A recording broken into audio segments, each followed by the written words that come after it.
तो सबसे पहले समझते हैं सहायक संधि क्या था। तो यह अंग्रेजों द्वारा एक चला गया षड्यंत्र कह सकते हैं भारतीय राजाओं के खिलाफ। तो भारतीय राजाओं को कमजोर सहयोग करने के नाम पर कमजोर करने का यह एक षड्यंत्र था। सहायक संधि जो था वो भारतीय राजाओं को अंग्रेजों द्वारा सहयोग करने के नाम पर कमजोर करने का एक साजिश था, षड्यंत्र था, जिसकी शुरुआत भारत में गवर्नर जनरल लॉर्ड वेलेस्ली ने 1798 में किया। अगर विश्व में बात करें, सबसे पहले सहायक संधि की शुरुआत किसने की थी विश्व में? तो डुप्ले ने की थी, डुप्ले, लेकिन वो असफल हो गया था। लेकिन यहाँ पर भारत में शुरुआत जो किया गवर्नर जनरल, जिसका नाम है लॉर्ड वेलेस्ली। सहायक संधि की शर्तें क्या थी कि जो भी राजा सहायक संधि मानेगा, सहायक संधि चाहेगा, मतलब सहायता चाहेगा, उस राजा के, उस भारतीय राजा के क्षेत्र में एक सैनिक टुकड़ी तैनात करेगी ब्रिटिश सेना, मतलब ब्रिटिश अंग्रेज लोग। इनके क्षेत्र में जो भी राजा सहायक संधि चाहेगा उसके क्षेत्र में एक सैनिक टुकड़ी रखेगी, मतलब सेना का आवास होगा उनके क्षेत्र में। और राजा को इन सैनिकों का, जो अंग्रेजों द्वारा नियुक्त किए गए हैं उनके लिए सहायक संधि के तहत सैनिक, उनके खान पान, रहन सहन और भी तमाम प्रकार के जो भी जरूरतें हैं उनका खर्च का वहन कौन करेगा? खुद वो राजा जो सहायक संधि के तहत स्वीकारा है सहायक संधि।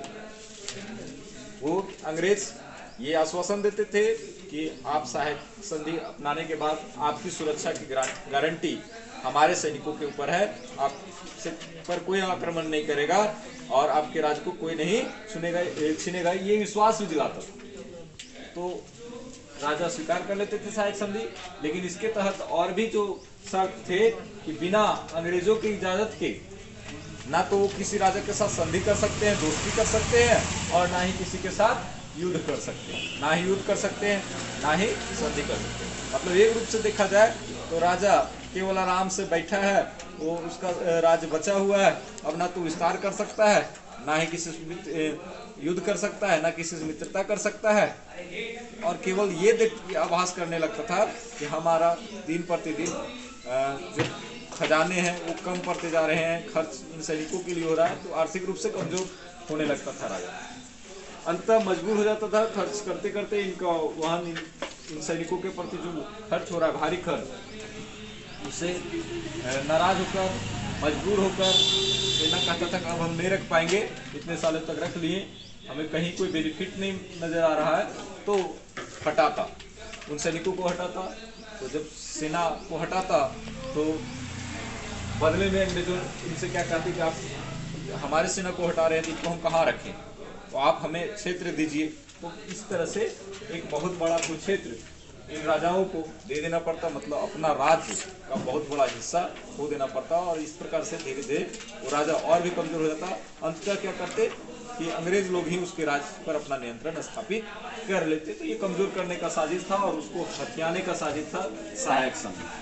अगला प्रश्न है 1857 का जो विद्रोह हुआ उसको याद रखने के लिए, स्मृति के लिए कौन साहित्यकारों ने कौन से चित्र बनाए और क्या योगदान था साहित्यकारों का? कला और साहित्य का क्या योगदान था? कला कह सकते हैं जो बहुत सारे चित्र बनाए गए, इस चैप्टर में हम देखेंगे बहुत सारे चित्र बनाए गए हैं, और तो वो चित्र का क्या योगदान है?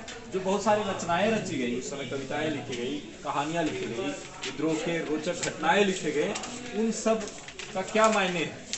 आप याद दिलाने में, अभी हमको याद जो दिला रहा है वो सच्ची 1857 के विद्रोह के विषय का मायने हम समझेंगे। तो साहित्यकारों ने बहुत सारे चित्र बनाए जिसमें उन क्रांतिकारियों जो विद्रोही थे उनको नायक रूप में दिखाया, हीरो के जैसा दिखाया, चित्र बनाकर कुछ ऐसे चित्र करे जो उनको ये दिखाता था कि हाँ, जो क्रांतिकारी वो नायक है, और बाकी लोग को, पूरे देश को भी ये संदेश मिलता था कि हम भी युद्ध में जाएं और हम भी युद्ध करें और हम भी नायक कहलाएं, हम भी देश के लिए कुछ करें। तो ऐसा लोगों को मन में, मस्तिष्क में ऐसा चित्र उभरता था इन सब चित्रों को देखकर। कुछ ऐसे चित्र करे जो ब्रिटिश के दमनकारी नीति, जो उन लोग का शोषण नीति था, जो अंधाधुंध किसी शक के आधार पर किसी को मार दिए, बच्चा मिला तो बच्चों को मार दिए, मतलब अन्याय, उनका जो घोर अन्याय था भारतीयों के खिलाफ, तो इसको दिखाने का प्रयास किया बहुत सारे चित्रों ने, बहुत सारी रचनाओं ने, तो इन नीतियों के विरुद्ध जनता को उत्तेजित करने के लिए, मतलब उग्र करने के लिए भाव वाला चित्र बनाया कि जनता उग्र हो, गुस्सा आ जाए चित्र देख के। ऐसा चित्र जब देखे तो जनता गुस्सा होकर अंग्रेजों से लड़ने के लिए तैयार हो जाए, अपनी जान की परवाह की। तो ऐसे चित्र उकेरे, कुछ ऐसे कविताएं रचनाएं लिखेंगे जो स्त्रियों को के योगदान को बताता था। जैसे झांसी की रानी लक्ष्मीबाई पर एक गीत लिखा गया, कविता लिखा गया, सॉरी गान लिखा गया, और इस गान को लिखने वाली, गौरवगान करने वाली कवित्री सुभद्रा कुमारी चौहान थी। उन्होंने कविता लिखा, खूब लड़ी मर्दानी वो तो झांसी वाली रानी थी। इस कविता के माध्यम से स्त्रियों को प्रेरणा मिलता है, स्त्री भी युद्ध में आगे आए, और काफी युद्ध 1857 के क्रांति में युद्ध में आने का प्रेरणा मिला इस कविता के माध्यम से। अगला समझते तालुकदार कौन थे। तो जैसे जोतदार होते थे उसी प्रकार से तालुकदार होते थे, लेकिन कब तालुकदार, ये मुगल काल के आसपास की बात है। मुगल काल में तालुकदार होते थे। जब अंग्रेज आ गए तो तालुकदार का अंत होना प्रारंभ हो गया। तो ब्रिटिश राज से पहले तालुकदार काफी शक्तिशाली माने जाते थे, और इनके पास बहुत बड़ा जमीन होता था, इनके पास अपना किला होता था। जमीन तो होता ही था, इनका अपना किला होता था। इन किला में इनके अपने सैनिक होते थे।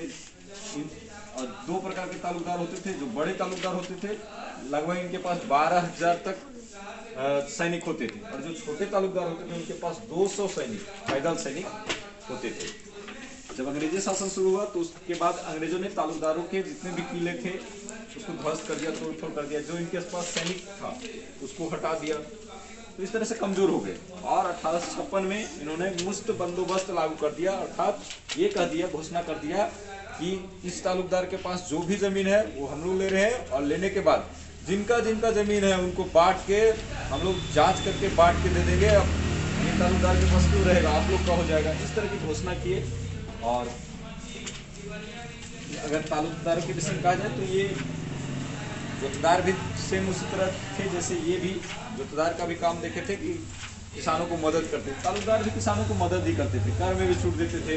विवाह और के अवसर पर, किसी अन्य अवसर पर ये लोगों को आर्थिक सहायता भी प्रदान करते थे। जैसे विवाह कहीं अवसर आ गया उसमें काफ़ी खर्च होता है पुत्र के विवाह में, तो वो सब दान वगैरह भी देने का काम करते और भी आर्थिक सहायता प्रदान करते थे।